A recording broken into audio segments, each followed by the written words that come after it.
The Art of War, the $200 million divorce. Are you tired of being underestimated? If you've ever been told you're worthless, this story is for you.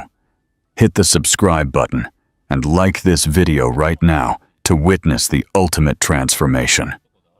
Attention, have you ever been told you're nothing? That your life is over? Get ready, because this story will prove that true power resides where you least expect it. Don't miss a single second of this incredible transformation. He told her she was nothing.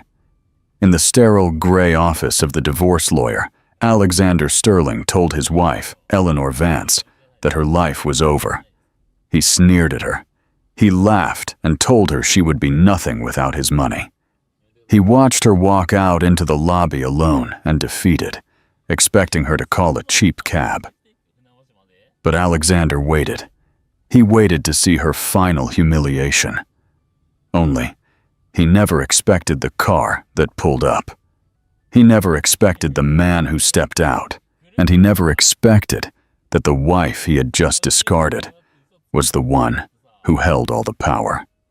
The legal battlefield, the air in the 48th floor conference room of Montalban and Associates Legal Solutions was worth more than most people's cars. It was filtered, purified, and chilled to a precise 20°C, carrying the aroma of old leather, lemon oil, and the faint metallic scent of relentless ambition.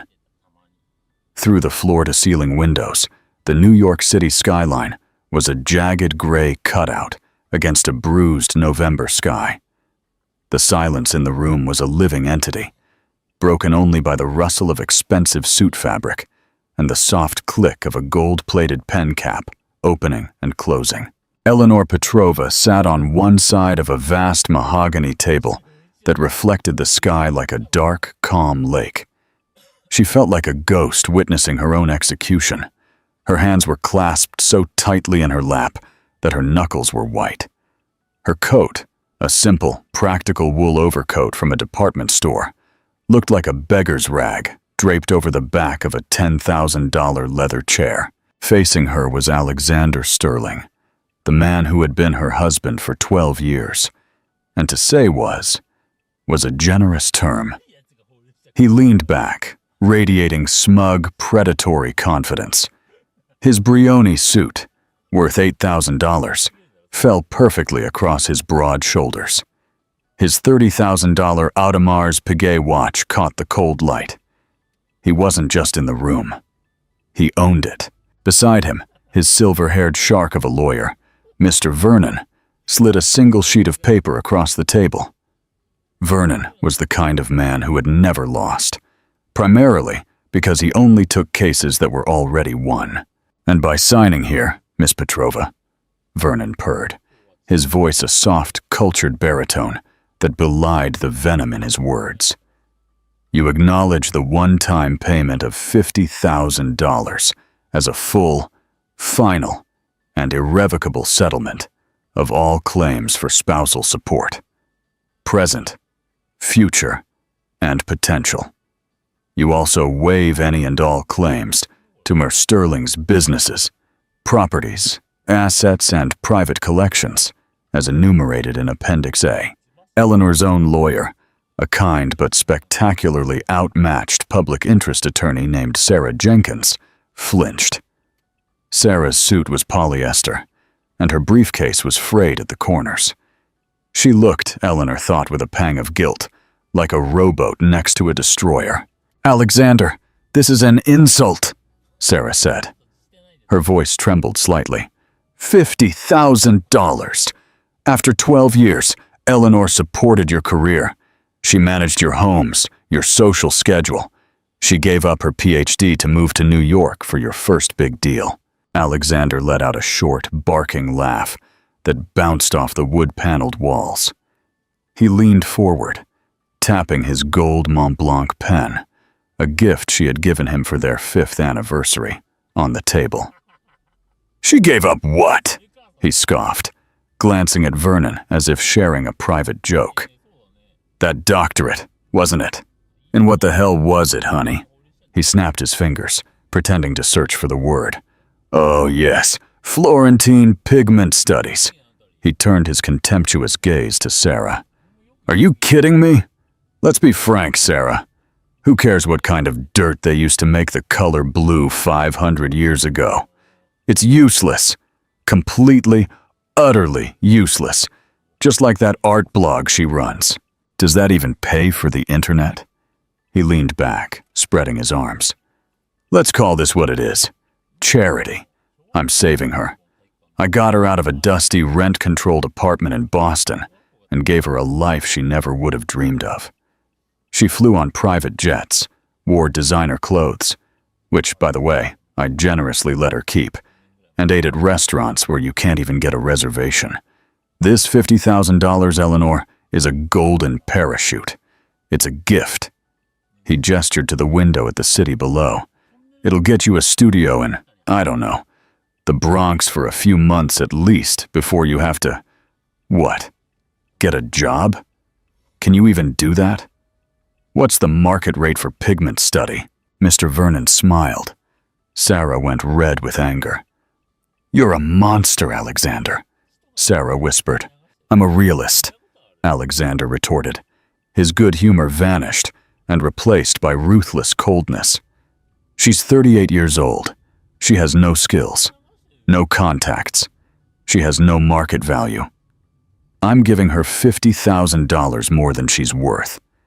Now sign the paper, Eleanor. I have a 2 o'clock tea at the Greenwich Country Club with the Apex Investment Board, and I don't intend to be late. Eleanor's eyes drifted from his face, from the cruel, handsome twist of his lips to the large, abstract painting on the wall behind him. It was a terrible fake, a poor imitation of a Clifford still, all jagged edges, meaningless and soulless. It was a painting bought by weight, designed to impress clients who knew nothing about art, but everything about its supposed price tag. Alexander had bought it for $250,000 at a charity auction, bragging about it for weeks. Eleanor knew at a glance it was a studio replica worth maybe $1,500. She had never told him. He never would have believed her. She closed her eyes, and a sharp, unwelcome memory flashed into her mind.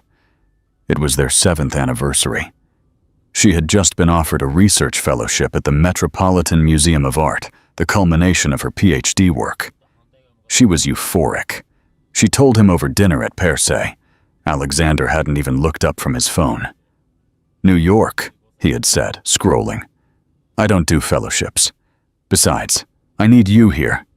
We're hosting the charity event for the new museum wing. You're in charge of the catering. Don't be selfish, Eleanor. Your little hobby can wait. It had waited. It had waited until it died. Eleanor, Sarah's voice was soft, tugging her back. We can fight this. We can subpoena documents. We can try to prove. Try. And how much will that cost, Sarah? Eleanor asked, her voice a dry rasp. It was the first time she had spoken in an hour. How many years? How many hundreds of thousands of dollars in legal fees I don't have? I'll work pro bono, me and him. Eleanor nodded toward Alexander. He'll bury you in motions until you're disbarred. He'll ruin your little firm for sport. He already has. She looked at her husband. You've already won, Alexander. You won the day you met me. Alexander's smile returned, wider this time. See? She's smart after all. Just sign, honey. Let's get on with our lives. Mine, at least, is going somewhere. Eleanor took the pen Sarah offered. It was a cheap plastic pen, the cap chewed on. She looked at the signature line. Eleanor Torres. With a slow, deliberate movement, she crossed out Torres. She wrote her name, the name she was born with, the name she had forgotten. Eleanor Petrova. The ink was black and definitive. There it is, Alexander boomed, clapping as he stood up like a conquering hero. It's done. Freedom for both of us. No hard feelings. He didn't wait for a reply. He gestured to Mr. Vernon, who was already packing an immaculate leather briefcase that cost more than Eleanor's entire settlement. "Send the final bill to my office. And Vernon, good work. Let's golf soon." Alexander walked to the door, buttoning his suit jacket. He paused, his hand on the heavy brass handle, and looked back at Eleanor. She was still seated, her hands clasped on the table, a statue of defeat. "Oh, and Eleanor," he said, one last casual turn of the knife. "That art blog of yours, Aurelio's Attic, or whatever it's called, I had my tech guy check it.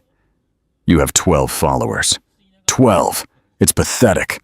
My dog's Instagram has 5,000. He grinned.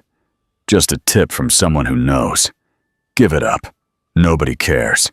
You have nothing to say." He was gone. The door clicked shut, the sound echoing in the oppressive, expensive silence. For a full minute, neither Eleanor nor Sarah moved. Then Sarah reached out and placed her hand over Eleanor's. "Eleanor, I'm fine," Eleanor said. Her voice was surprisingly steady. The numbness was a shield. "I just need to leave. Thank you for everything, Sarah. The check will be sent," Sarah said, her voice heavy with a pity that Eleanor found harder to bear than Alexander's cruelty. "You can call me anytime, anytime." Eleanor nodded. She picked up her simple cloth coat from the back of the chair and walked out of the room. She didn't look at the fake painting. She didn't look at the view. She simply walked. She passed the row of associate offices, past the law library, and toward the bank of elevators. Her practical, worn-heel boots made no sound on the plush carpet. The elevator ride was a descent into a different kind of hell. It was silent, mirrored, and played a soft classical tune that made Eleanor want to scream. She gripped the strap of her worn leather satchel, the one Alexander had always called her orphan bag. She stepped out into the lobby of Montalban and Associates. It wasn't a room. It was an abyss. A 3-story atrium of white Calicut marble, polished steel, and uncomfortable-looking leather couches that nobody, in the building's history, had ever sat on.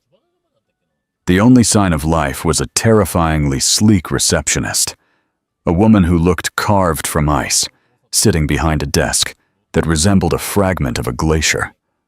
Her name, according to the small, severe plaque on her desk, was Miss Sloane. Miss Sloane looked up as Eleanor approached, her expression a perfect polite mask of disinterest, which was somehow worse than open mockery. She judged Eleanor's coat, her lack of jewelry, and her rain-dampened hair in a millisecond, and dismissed her as irrelevant.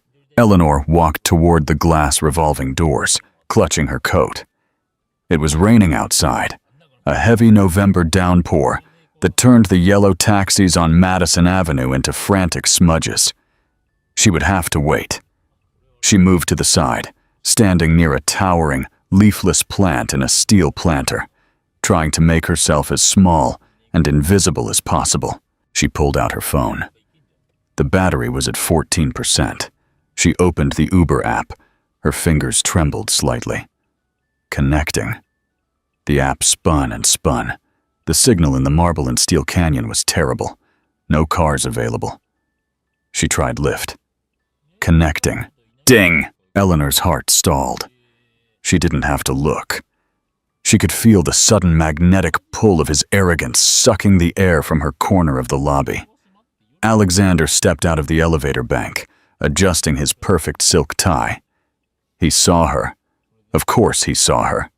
He had an animal's instinct for weakness, and she was broadcasting it on every frequency right now.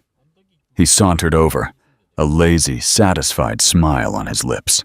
"Oh, still here? I guess it's hard to get a cab in this weather." Eleanor said nothing. She just stared at her phone.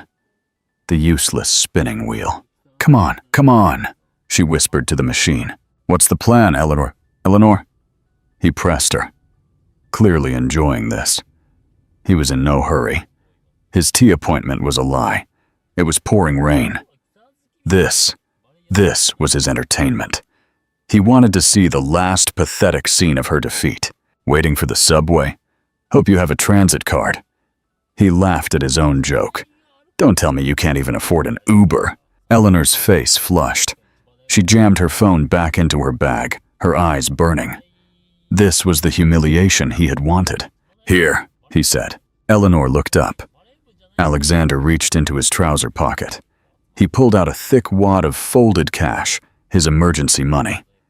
He peeled off a single crisp $100 bill. He held it out to her, wiggling it between two fingers. Miss Sloane, the ICE receptionist, was watching now. She pretended to type, but her eyes were glued to the scene. "For the ride," Alexander said, his voice dripping false charity. "Call it a going-away present. Go on. Take it. You've earned something." This was it. This was the bottom. To be treated like a charity case. A beggar by the man she had spent 12 years building, 12 years supporting. The man whose entire public persona, the cultured real estate magnate, she had built from the ground up. She had taught him which fork to use. She had taught him the difference between a Monet and a Manet. She had written the clever speeches he gave at charity events, the ones that got him onto museum boards. And here he was, offering her taxi money. "I'm not waiting for a taxi, Alexander," she said, her voice low and tight. He blinked. His smirk faltered for a second. "Oh," he laughed, recovering. "Right. Who's picking you up? Is it your friend from the book club? What's her name? Judy? In her 20-year-old Subaru? That must be a fun ride back to wherever you're going." "Someone is picking me up," she repeated, her voice flat. She turned her back to him, looking at the rain-lashed glass. "Oh, a mystery," Alexander scoffed. He leaned against a nearby marble column, crossing his arms. He was settling in. "This is too good. The Great Escape of Eleanor Petrova." He pulled out his own phone, a new $2,000 model, and he started texting. He was probably writing to his new girlfriend, a 24-year-old fitness model named Skylar. "You won't believe this. The ex is in the lobby like a drowned rat." "Hilarious!" Eleanor closed her eyes. She focused on her breathing. Inhale. Exhale. She thought about what he had said. "Your blog, 12 followers. It's pathetic." He didn't know. He couldn't, not in his wildest dreams, comprehend it. Aurelio's attic was pathetic. It was meant to be. It was the perfect, injured academic cover for her real work. The work she did on a completely different, encrypted, invitation-only forum. The work she did as E. Petrova, the anonymous online analyst, who for the last 3 years had been the most respected and feared authenticator in the private art world. She thought of Aurelio, the anonymous user who had first contacted her. He had posted a high-resolution image of a supposedly 15th-century Dutch painting, asking for opinions. Experts from Sotheby's and the Met had declared it a forgery. Eleanor, from her kitchen counter in New York, had spent 72 hours analyzing the digital images. She had examined the chemical composition of the pigments, the crocolure of the varnish, the underdrawing. She had sent Aurelio a simple private message. "It is not a forgery. It is a pastiche." The sky was painted in the 17th century, but the figures, the hands, that is the lost work of Jan van Eyck's lead apprentice. The signature isn't on the canvas. It's in the way he mixed the lead tin yellow with his varnish. "Look closer." 2 days later, she received a reply. "They looked. You were right. You just saved me $40 million. Who are you?" That was 3 years ago. Her forum friend, Aurelio, had become her lifeline, a mind that matched hers, a man who, unlike her husband, listened. He would send her inquiries from museums, from private collectors. Is this Romanov jewel real? Is this supposed Rembrandt a studio work? And she would tell him. Her useless information, her 16th century dirt, was her secret. It was the only thing that had kept her sane. A minute passed, then 2. The rain hammered down. Alexander was still there, a smug gargoyle against the marble. 5 minutes. Eleanor's stomach clenched. He had said he would be here. He had promised. Alexander chuckled, pushing off the column. Well, this has been fun, Elle, but I'm getting bored. Looks like your mystery ride won't show. Shocking. Come on, take the 100, get out of the rain. He flicked the bill onto the floor at her feet. It landed in the wet, muddy patch where people had shaken their umbrellas. Call me, he said with one last look of pity. When you're desperate. You will be. He started to walk toward the revolving door, and just as his hand touched the glass, a new sound cut through the silence of the lobby. It wasn't the sound of a taxi horn or a bus. It was the sound of a very large, very expensive engine idling, at a frequency so low you felt it in your bones before you heard it. Alexander stopped.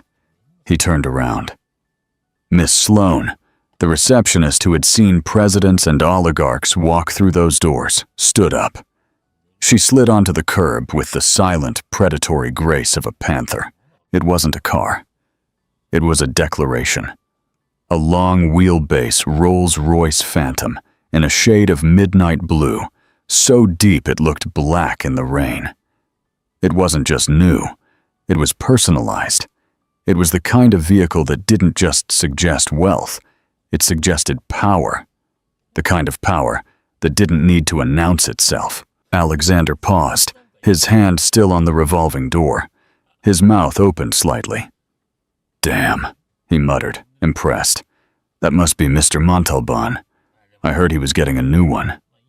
He was talking to himself, to Eleanor, to anyone. He was impressed, and a little jealous. It was a better car than his own Maybach. The car pulled to the curb, its engine, a soft murmur. The rain seemed to be afraid of it. Water hit and fled the immaculate ceramic-coated paintwork. The Spirit of Ecstasy ornament on the hood seemed to glow with its own internal light. Then the driver's door opened. A man in a black, perfectly fitted uniform and chauffeur's cap stepped out. He was tall, with the physique of a former Special Forces operator, and he moved with almost military efficiency. He opened a large, reinforced black umbrella, the kind that could probably stop a bullet, and walked not toward the main revolving doors, but directly toward the side door where Eleanor was standing. Alexander, still frozen mid-exit, physically straightened.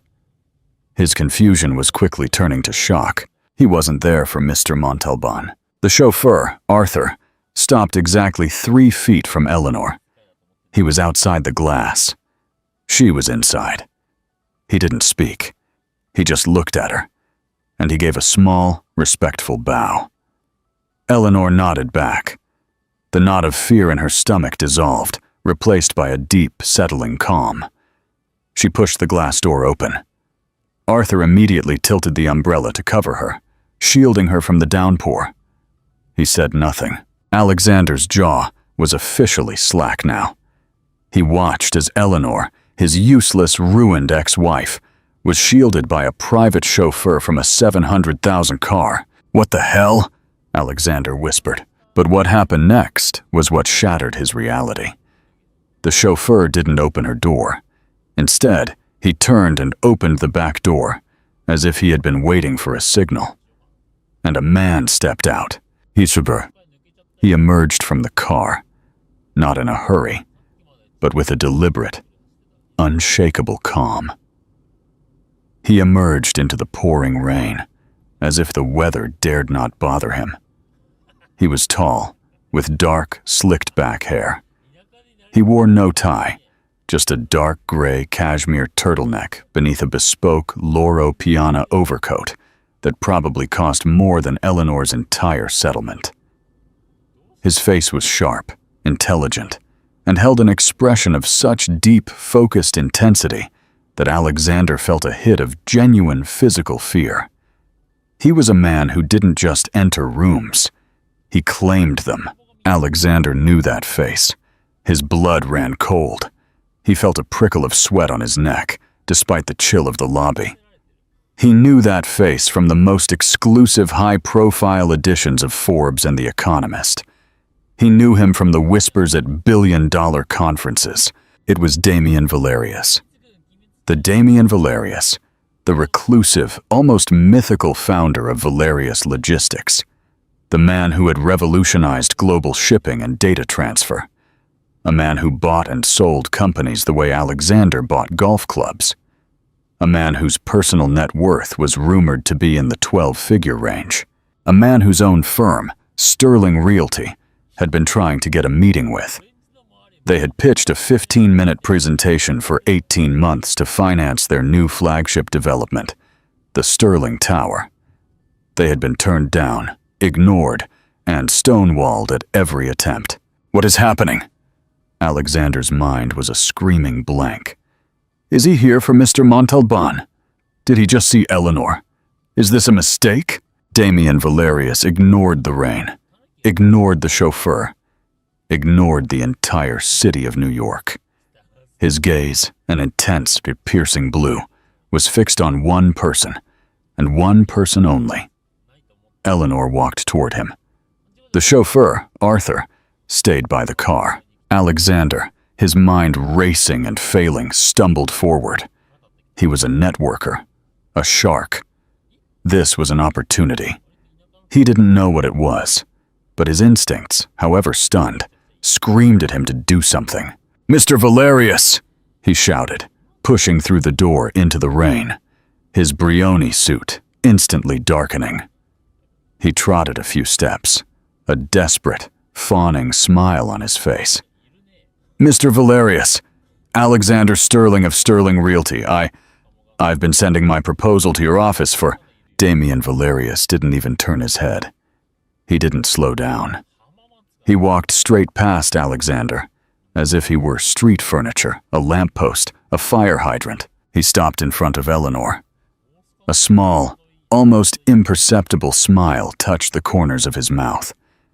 It was a smile of such genuine warmth and respect that it transformed his severe face. "Eleanor," he said. His voice was a soft, cultured baritone. "I trust everything is concluded." Eleanor let out a breath she felt she had been holding for 12 years. The tension drained from her shoulders.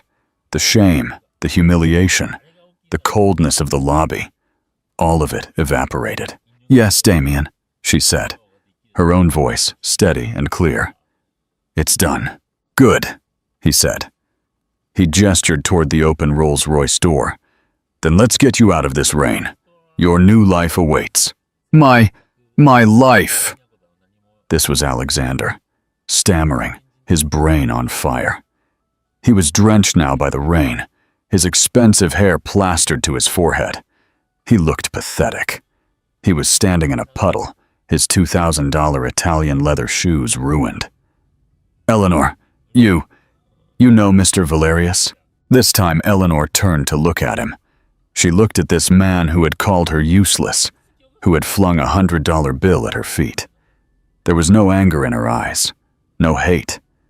There was only pity, a cold, distant pity. "You never listened to me, Alexander," she said, her voice quiet but audible over the rain. "You never once asked about my work. You only laughed." "Your work?" he sputtered. "Your blog, what does it do, like—" It was then that Damian Valerius finally acknowledged Alexander's existence. He turned his head slowly, his blue eyes narrowing. His gaze wasn't a look, it was a physical force. It was the look a biologist gives a sample under a microscope just before dissection. He looked Alexander Sterling up and down, from his soaking suit to his terrified, confused eyes. "Mr. Sterling," Damian said, his voice dropping 10 degrees. "Alexander, bright and desperate. Yes, Mr. Valerius, we should talk. You are the man who called my chief curator's research 16th century dirt." Alexander's mouth opened, but no sound came out. He just stared. "Chief curator, you are the man," Damian continued, his voice lethally soft, "who dismissed the most brilliant mind in pigment analysis and art forensics I have ever encountered as a housewife." He took a step closer. Alexander, a man who intimidated everyone, involuntarily stepped backward. "And you are the man who—" Damien's eyes flickered to the damp $100 bill lying on the pavement near the door. "Just tried to give a parting gift to a woman who, as of 9:00 a.m. this morning, has a $200 million research and acquisition budget." Alexander was white, shaking. "The $200 million, Eleanor," Damien said, turning his back entirely on Alexander. A final, brutal dismissal. "We'll be late for the flight." He placed a gentle, respectful hand on the small of Eleanor's back and guided her toward the car. Arthur, the chauffeur, held the door. Eleanor paused for only a second. She looked at the shell of a man on the sidewalk, a man drowning in a puddle of his own arrogance. She said nothing. She got into the car. Damien followed her, seating himself beside her. Arthur closed the door. It made a sound like a bank vault ceiling, a heavy, satisfying thunk. Inside was only silence. The car pulled away from the curb, its motion so smooth it seemed to float. It joined the traffic on Madison Avenue and was gone in seconds. Alexander Sterling stood alone on the sidewalk in the hammering rain, facing the ICE receptionist, Miss Sloan, who had seen it all. He still held his useless phone. He looked at the $100 bill on the wet marble. Never in his entire life had he felt so small. The interior of the Rolls-Royce wasn't an interior. It was a sanctuary. The rain lashing the city just inches away was completely inaudible. There was only the faint scent of old leather and new technology, and the soft, warm glow of the internal lights. Eleanor leaned her head back against the luxurious leather and closed her eyes. "Are you all right, Eleanor?" Damien asked. His voice was soft now, all the ice reserved for the man on the curb. "I am," she breathed, opening her eyes. "I am free." "I apologize for your ordeal," he said.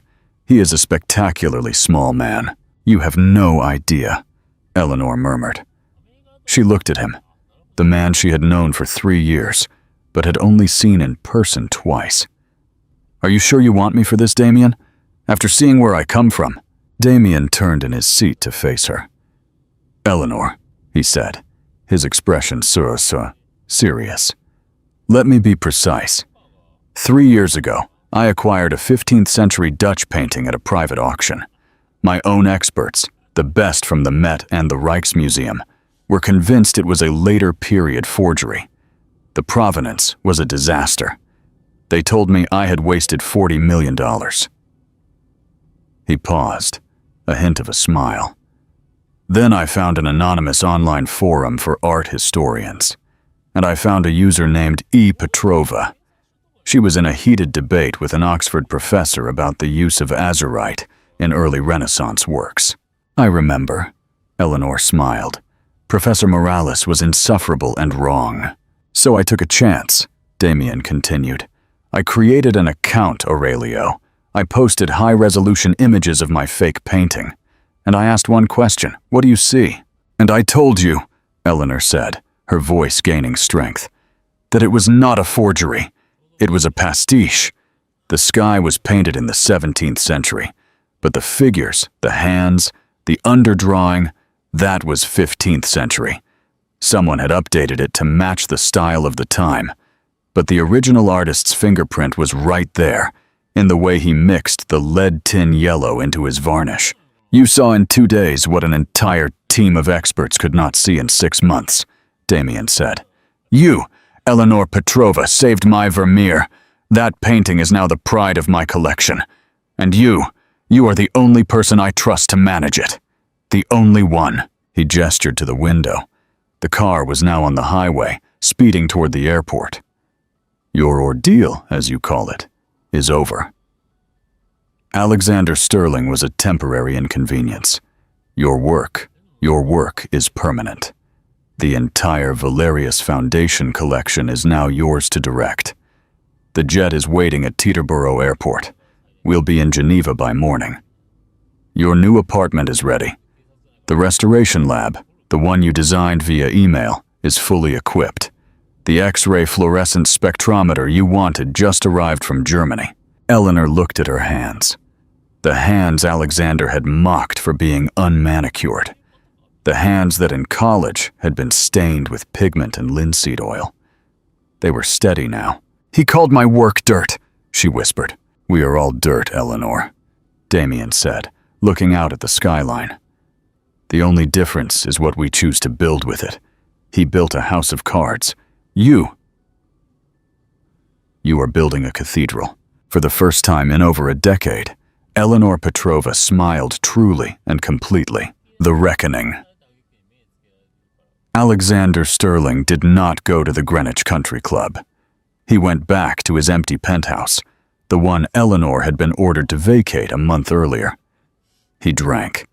He drank an entire bottle of 25-year-old Macallan, but the alcohol couldn't burn away the image of Damien Valerius's eyes. Chief curator, $200 million. The words echoed meaninglessly in his head. It was a joke. It had to be a joke. Eleanor is Eleanor, the quiet, mousy woman who rearranged his bookshelves. On Monday, he went to the office hungover and raging. He barked at his assistant. "Get me a meeting with Damien Valerius now. Tell them I'm a personal friend of Eleanor Petrova's." His assistant, a sharp young woman named Chloe, looked confused. "Eleanor Petrova, sir? Isn't that... Just do it!" he roared. An hour later, Chloe pinged him. "Mr. Sterling, Mr. Valerius's office. They said they have no idea who you are." And they added a message. What? What message? They said, "Miss Petrova is no longer associated with you in any manner, and any attempt at further contact will be referred to our legal department." Alexander slammed the phone down. "Legal department?" His ex-wife was sending the Valerius legal department after him. That was only the beginning. 2 days later, the call came. It was from his contact at Bank of America, the lead lender for his new flagship skyscraper, the Sterling Tower. "Alexander," the banker, a man named Marcus, said in a strained voice. "We have a problem. A big one." "What? What problem?" "The private equity fund backing the main loan, Apex Investments. They've been acquired." Alexander felt a cold dread. Acquired by who? Who would be big enough to buy Apex overnight? "Valerius Logistics," Marcus said, his voice barely a whisper. "Alexander, they aren't just acquiring. They're liquidating. They've called the loan. All of it. They want the full $400 million by the end of the quarter, or they seize the asset." "They can't," Alexander yelled. "The building isn't even half finished. That's insane. It's unethical." "It's not, Alexander. It's in the fine print. And Valerius, he owns the fine print. He's not just a buyer, he's a predator. Someone put a target on your back. You'd better find new financing fast." But the word was out. Alexander Sterling was toxic. He scrambled desperately. He called every contact he had. But the name Valerius was a brick wall. Nobody would touch him. The lines of credit he had lived off for a decade vanished. His partners, smelling blood in the water, began to sue, desperate to get their money out before the whole ship sank. He was in his office 3 weeks after the divorce, when the terrifying, complete realization hit him. He was looking at a photo from a company party 5 years ago. He was in it, arm around a politician, champagne glass in hand. And in the background, by the buffet, was Eleanor. She was on her laptop, always on that damn laptop. He remembered that night. He had been loudly bragging about how he had creatively leveraged the Apex Holdings deal, how he had hidden the risk in a series of offshore accounts. He thought she was just checking email. "He told me she was a specialist in useless information. He said she paid too much attention to boring details." His blood turned to ice. He staggered to his desk and opened his own financial records. The account numbers, The deadlines, the shell corporations. She hadn't just been listening. She had been documenting. He thought of Aurelio, her forum friend. The man she had been talking to with religious devotion for years. It was him. It was Valerius. She had been talking to him all along. She hadn't just known him. She hadn't just met him. She had been feeding him the intelligence. She had handed Damian Valerius the knife, and he had gleefully used it to cut Alexander's financial arteries. The divorce settlement. The paltry $50,000. It wasn't an insult. It was a distraction. She didn't want his money. She wanted to watch him burn. Alexander Sterling, the man who prided himself on seeing every angle, had been played. He hadn't been divorced by a mousy housewife. He had been surgically dismantled by a master strategist. Here is where the story turns. Have you ever underestimated someone for paying attention to boring details? Do you think the better weapon is patience or information? Let me know your thoughts in the comments. And don't forget to hit the like button if you're enjoying the downfall of the arrogant Alexander. The masterpiece revealed 6 months later, Alexander Sterling was a ghost, a whisper. The name on the half-finished, rust-stained skeleton of the Sterling Tower had been covered by a massive banner that simply read, "Future site of Valerius Data Center." His firm was bankrupt. His penthouse sold at a humiliating loss to pay creditors. His Maybach was repossessed. His 24-year-old girlfriend Skylar had vanished the moment his Amex card was declined. He was living in a short-term rental in the Upper East Side, a place he once would have flown over with contempt in his helicopter. He had sold his Rolex and his Audemars Piguet. He had sold his Brioni suits to a consignment shop. He was at the Alcala auction house this evening, not as a bidder, but on a guest pass from a junior associate who owed him an old, forgotten favor. He was there to network, to beg to be seen, to prove he wasn't dead. He was there to find anyone who would still take his call. The room was electrics. The centerpiece of the auction was a recently rediscovered masterpiece, The Calling of St. Peter, attributed to a minor follower of Caravaggio, but rumored in the art world's most elite gossip to be by the master himself. Alexander stood at the back, next to the champagne bar, sipping a single complimentary glass. He looked haggard. His suit was off the rack. He was invisible, and he knew it. Bidding was frantic. A blur of paddles from collectors in the room and flashing lights from the telephone banks, representing anonymous global billionaires. 51, 53 million, shouted the auctioneer, a man named Simon. 55 from the front row, 65 from the phone, 75. The bids climbed, each one a hammer blow. $90 million from the bidder in London. I hear 95. 95. A call came in from another phone bank. $95 million. Once. Twice. 100 million. 100 million. The voice didn't come from a phone. It came from a new bidder who had just signaled. The entire room turned. It was a representative from the Metropolitan Museum. The bidding war was now a blood sport. The London phone bank countered. $105 million. Sold! The auctioneer yelled, banging his gavel after a tense, breathless pause. Sold for $105 million to the anonymous bidder on telephone line 4. A ripple of applause. Alexander only felt numbness. It was money he couldn't even comprehend anymore. And now, the auctioneer, his face flushed with excitement, continued. To speak on the painting's future and its thrilling new home, we have a representative from the purchaser, the Valerius Foundation. Alexander's heart stopped. A woman walked from the wings onto the stage. It was Eleanor, but she was not the Eleanor he knew. This woman was a different being. She wore a simple, impossibly elegant dark blue acris suit. Her hair was pulled back into a severe, professional bun. It highlighted her intelligent eyes. She wore no jewelry, save for a discreet watch. She radiated an authority so profound the entire room fell silent. She walked to the podium, and her voice, clear and confident, filled the room. "Thank you. On behalf of the Valerius Foundation, I am thrilled to announce that the calling of St. Peter, which our research has definitively confirmed is a lost early Caravaggio, will be the new centerpiece of our public wing in Geneva." The room erupted. This was news.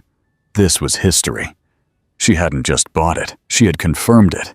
She was the story, following a 6-month restoration, she continued, which I will personally oversee. The painting will be unveiled to the public, free of charge, for all to study and enjoy. The applause was deafening. Curators from the Louvre, the Prado, and the Getty stood up. They flocked toward the stage as she descended, all of them desperate for a moment with her. Miss Petrova, the new kingmaker of the art world. Alexander was in the back by the bar, invisible. She and her security team, including Arthur the chauffeur, began to walk toward the exit. She was going to pass right by him. She has to see me, he thought with a desperate, pathetic hope. She has to see what she's done. Her group approached. He tensed. Eleanor was in deep conversation with the director of the National Gallery, her face animated as they discussed X-ray tomography. She was 5 feet from him. She walked past. She did not stop. She did not slow down. She did not look. Her eyes never wavered. It wasn't that she looked at him and dismissed him. That would have been something. That would have been a connection. No, she didn't see him at all. He was nothing to her. A piece of wall. A shadow in a room full of light. Eleanor Petrova walked out of the Alcala auction house, her heels clicking decisively on the marble floor, leaving Alexander Sterling alone, in the ruins of the life he thought he owned. A year later, the Value of Truth, Geneva, Switzerland. The Valerius Foundation Restoration Lab, located on the top floor of a glass and steel building overlooking Lake Geneva. It wasn't a room. It was Eleanor Petrova's mind made manifest. The air wasn't air.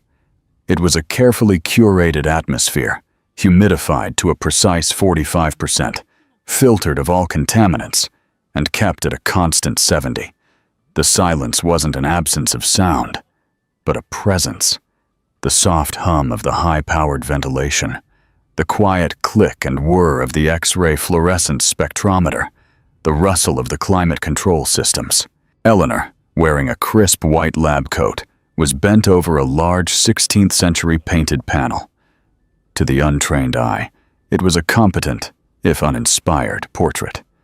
Titled The Duchess of Orleans at Prayer, it showed a pale, pious woman, her eyes modestly downcast. In a word, boring. But Eleanor was not looking at the surface. Beside her, an 8K high-resolution monitor showed what her XRF spectrometer was seeing, and what it saw was a ghost. Beneath the dull browns of the Duchess's dress, beneath the pious flesh of her face, another painting screamed to be seen. A secret, defiant act of creation by a female artist, Marina, whose name Eleanor had found on a single, dissensive shipping manifest from Milwaukee.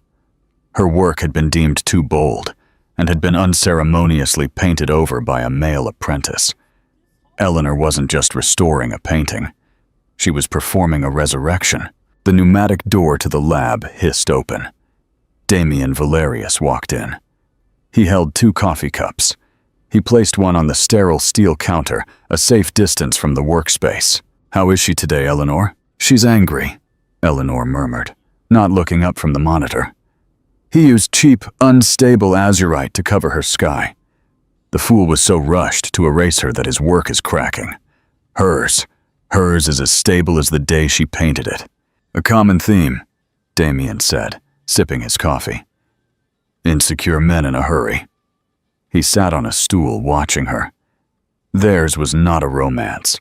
It was an alliance of 2 minds operating on the same frequency. After a long moment, Damien set down his cup. I received the final report from the SEC on the Sterling case this morning. It's officially closed. Eleanor's hand, which was adjusting the focus on the spectrometer, didn't shake, but it paused for a second. He has been disbarred, Damien continued, reading from his tablet. From trading, for life. Disbarred from sitting on any board. The final asset seizure is complete. They took everything. Eleanor finally turned. Her eyes were clear. There was only finality. Good. Damien observed her. There is something I've been meaning to ask you. I was talking to the lead investigator. He told me the anonymous submission that started it all was called the Rosetta Stone of white-collar crime. Eleanor took a sip of coffee. She said nothing. He told me, Damien continued. It was the most perfect self-contained data set he had ever seen. Not just accusations, but evidence, timelines, offshore account numbers, coded transaction records from his private ledger. Details so boring that no one but an accountant would have looked at them, and even then, they'd need a key. He looked at her directly. The file that broke the case was an encrypted spreadsheet. It perfectly cross-referenced every illegal transfer with Alexander's public calendar, his private travel receipts, and even his restaurant reservations. Eleanor's mind flashed back. A Tuesday night 4 years ago. Alexander drunk on scotch at his huge, ostentatious desk. He had been laughing on the phone. The beautiful thing about this is that it's just boring details. Nobody looks at the details. He had hung up, seen her, and scoffed. He had tossed a stack of printed ledgers at her. Here, make yourself useful. File these. They're just numbers. Simple enough, even for you. He had turned back to his computer, and she had knelt down. She had picked up the papers, and she had looked. She, who could spot a 500-year-old forgery, saw the sloppy, fraudulent pattern instantly. That night, she bought an encrypted USB drive and hid it in a hollowed-out book. And for 3 years, every time he mocked her, she had added a line to her spreadsheet. She called the file the Sterling Pastiche. Now, under the clean, bright light of her new life, she looked at Damien. He was right, she said quietly. He told me over and over I was just a specialist in useless information. He presented you with a forgery, Damien said. A forgery of a life, a forgery of a business. And you did what you always do. You looked for the original. A very, very ugly original, Eleanor murmured. He was sloppy. Men like Alexander always are. They're all facade. She set down her coffee cup and put on her protective goggles. It was time to get back to work. The investigator had one last question, Damien said. He wanted to know who you were. What did you tell him? I told him. A concerned citizen. Eleanor smiled. Real complete smile. That works. She turned the XRF monitor. The image of the hidden woman, Marina, looked back at her. A woman who had been silenced, buried under a layer of acceptable, boring mediocrity. You'll have her ready for the spring, Damien said. Oh, much sooner, Eleanor replied. She picked up a fine-tipped tool, her hand as steady as a surgeon's. The varnish he used to cover her is unstable. It's practically begging to be removed. She looked at the screen, at the ghost of Marina, and felt a deep connection across 5 centuries. He was right about one thing, Damien. Her voice a soft, satisfied whisper. What's that? I paid attention to the boring details. She touched the tool to the canvas, and with the first definitive stroke, began the delicate work of bringing the truth to light. The meaning of true victory. And that is the difference between price and value. Alexander Sterling knew the price of everything. His suits, his cars, his wives. But Eleanor knew the value of everything. Of knowledge, of patience, and most importantly, of herself. The greatest revenge is not raising your voice. It is becoming powerful. It's not about being saved by a billionaire. It's about being the person even a billionaire turns to for expertise. Her victory wasn't the car. It was the fact that she had earned the right to be in it. Thank you for watching this epic story of justice. What did you think of Eleanor's sterling pastiche? Do you think her revenge was too cold or perfectly measured? I'd love to read your opinion in the comments. If this story inspired you to remember your own worth, please give this video a like. Share it with a friend who is struggling to be seen. And of course, subscribe to the channel so you don't miss any hidden life lessons in art. Until next time.